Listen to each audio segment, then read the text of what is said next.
Capcom's fifth main installment in the Devil May Cry series features Nero, Dante and V battling a demon invasion in Redgrave City.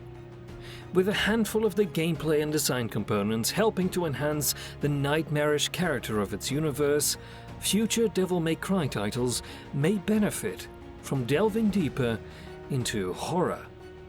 The battle between Redgrave and the Kleepath begins almost immediately in Devil May Cry 5.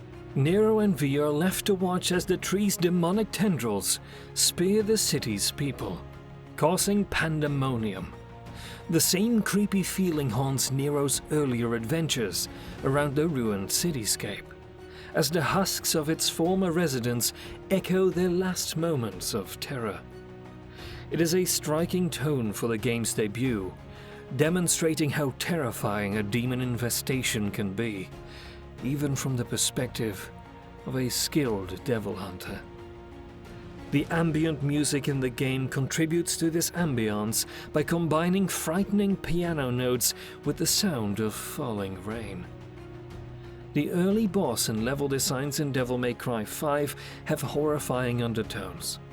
When the underdog demon slayer Nero walks through the dusty corridors of a magnificent building, an unseen enemy advances beyond its windows, sending shards of glass flying in its wake.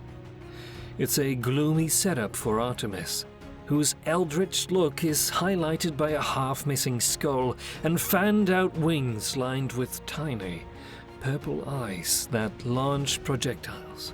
Of course, why don't they? The defining mechanics of Devil May Cry 5 are its style meter and flamboyant combat, which remain consistent despite the game's tone. Meanwhile, the world's horrors are well set up.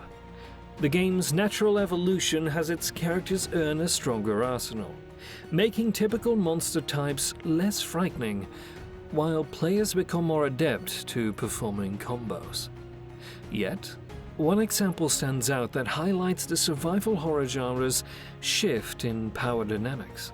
Devil May Cry 5's Mission 14, Diverging Point V.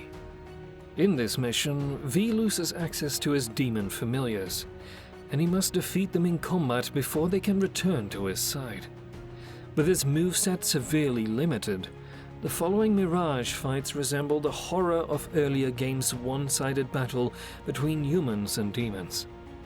There is less potential to style on foes and more of a fight for survival.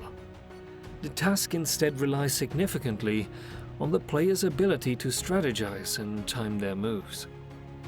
Among the capable warriors and weapons of Devil May Cry 5, Mission 14 demonstrates how future Devil May Cry entries can lean more into the horror vibe. This game shows a talent for tragedy, horror, and comedy in equal proportion. Although future Devil May Cry titles should not abandon this diversity, they can learn from Devil May Cry 5's horror themes and build on the model. Whatever path a new installment takes, it may profit from specific environmental and aesthetic decisions that focus on an unsettling ambiance.